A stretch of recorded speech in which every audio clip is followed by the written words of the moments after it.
Il est le premier occidental de l'histoire, le premier français aussi à avoir été ordonné moine Shaolin. Ça n'était jamais arrivé depuis la création de ce temple chinois au 5e siècle. Bonsoir Mickaël Renaud. Bonsoir. Soyez le bienvenu sur TV5 Monde. Merci. Votre livre 3 ans à Shaolin est publié aux éditions First. Il a donc fallu 1500 ans d'histoire pour qu'un Français, vous en l'occurrence, deveniez moine de Shaolin. D'abord, est-ce que vous vous souvenez de ce que vous avez ressenti ce jour-là lorsque vous avez été ordonné? Vous nous direz juste après ce que c'est qu'exactement un moine Shaolin. Ce jour-là, c'était une consécration, un rêve, puisque au début, je n'ai pas fait pour avoir des titres, mais pour vivre ce que je rêvais, ce à quoi j'aspirais. Depuis l'enfance, je voyais ces moines méditer, trouver le calme, pratiquer en même temps ces arts martiaux puissants, et en même temps connaître le secret des plantes qui guérissent à travers la médecine traditionnelle chinoise. Et c'est ce à travers quoi je cherchais à m'accomplir, à me réaliser. Alors qu'est-ce donc un moine Shaolin? Vous avez parlé de titre, presque de consécration, c'est quoi? Vous êtes au sommet de la spiritualité et de l'harmonie avec vous-même? Nous sommes d'éternels étudiants, on ne cesse d'apprendre. Aujourd'hui, on n'est pas la même personne qu'il y a 5 ans, de même que dans 5 ans, nous ne serons pas la même personne que nous sommes aujourd'hui. On dit qu'il n'y a que l'inconstance qui soit constante, et nous sommes en perpétuelle évolution. Et dans quelques instants, on va prendre la route justement de ce temple de Shaolin, que l'on peut dire mythique, qui se trouve dans la province du Henan. C'est dans le centre-est de la Chine, ce vaste pays. Mais d'abord, vous, tout a commencé, et on peut dire que ça aide, vu ce que vous venez de nous dire, parce que vous étiez passionné d'arts martiaux depuis l'enfance. Mais il a aussi fallu une rencontre, racontez-nous. Alors j'ai rencontré un maître, un moine Shaolin, venu de Chine, qui s'est installé en France depuis le début des années 2000. Et il organisait des voyages de découverte au temple. Et c'est quand je l'ai accompagné que j'ai découvert les lieux, ce temple dans les montagnes, aux toitures courbées, avec les statues d'or, l'odeur des encens qui s'élève vers le ciel. Les hautes montagnes. Les hautes montagnes, les moines qui récitent les sutras dans le calme, mais qui pratiquent aussi ces arts martiaux avec énergie. Et c'est à ce moment que j'ai été séduit. Ça, c'est en 2006. C'est le début du rêve. Après, vous allez partir pendant 5 ans. 2010 à 2015, vous allez faire 3 ans à Shaolin, d'où le titre du livre. Sans plus attendre, on va prendre la direction de ce monastère de Shaolin, ou temple Shaolin, qui est l'un des temples du bouddhisme Shan. C'est un reportage signé Lou Licelia et Arnaud Miguet. Regardez. Ils se rêvent soldats, policiers ou cascadeurs. Ou mieux encore, disciples de Shaolin. Le nom de ce temple bouddhiste du 5e siècle. Où est né le kung-fu? Ici s'entraîne l'élite, recrutée dans les écoles d'arts martiaux du pays. Ils sont les moines de Shaolin. Ne posez pas vos mains sur l'épaule. Rapprochez-les du visage. Allez. Sous l'œil de leur maître, ces jeunes guerriers répètent inlassablement les mêmes mouvements. L'apprentissage de toute une vie. Ils doivent maîtriser le combat, le maniement des armes, les techniques d'attaque, de défense et les 72 techniques exceptionnelles de Shaolin. Entrer au monastère est un honneur. Yanni s'entraîne depuis qu'il a 5 ans.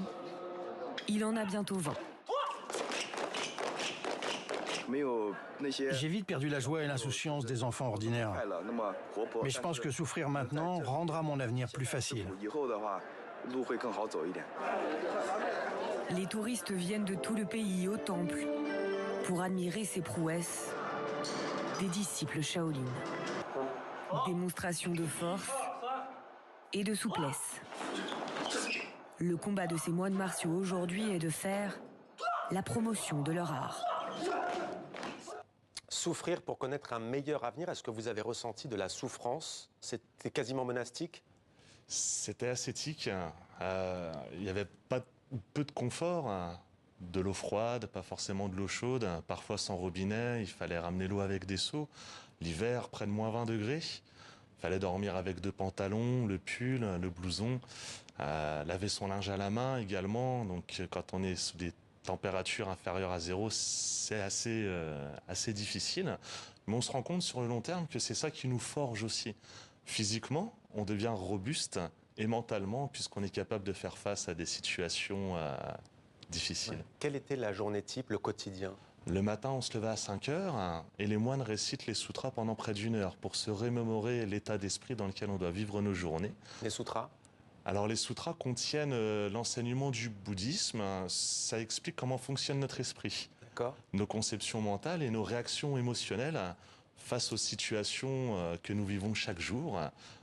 Des moments agréables, des moments désagréables, qui peuvent parfois nous emporter dans des tumultes. Ça nous aide à comprendre notre psyché et à savoir comment nous gérer et nous comporter dans les situations. Donc lever à 5 heures, la prière, le recueillement. Oui, c'est ça. Ensuite, on a le petit déjeuner. Après 7 heures, on a 1 heure pour se reposer, digérer. Le matin, on va s'entraîner 2 à 3 heures de kung-fu pour ceux qui pratiquent les arts martiaux. Il y en a d'autres qui, eux, étudient la médecine et d'autres qui se consacrent uniquement au bouddhisme. Parce qu'il y a ces 3 catégories à Shaolin. C'est les 3 trésors, en fait, de bouddhisme à Shaolin. C'est les 3 trésors. La pratique du bouddhisme pour élever la conscience, les arts martiaux pour fortifier le corps et la médecine pour comprendre nos besoins physiologiques. Mais pourquoi est-ce que vous avez été adoubé par vos maîtres? On le rappelle, premier occidental à être ordonné. Qu'est-ce qui fait que vous avez été adoubé par vos maîtres? Je m'y suis consacré pleinement. Le maître que j'ai rencontré à Paris, moi je vis à Troyes, et pendant 6 ans, j'ai fait chaque semaine 400 km d'aller-retour en train le soir pour suivre les cours. Entre Troyes et Paris? Oui, entre Troyes et Paris. Je l'ai fait pendant 6 ans. J'y retournais parfois le week-end également. J'ai accompagné mon maître 3 années de suite au temple. Et c'est face à cette détermination et à mes demandes répétées qu'il a fini par accepter de me recommander à des amis à lui qui vivaient encore au temple. Il y a celles et ceux qui nous regardent qui peuvent se poser la question, est-ce qu'il faut apprendre une langue en particulier? On sait que par exemple que les musulmans prient en langue arabe, que les juifs prient en hébreu. Concernant les bouddhistes?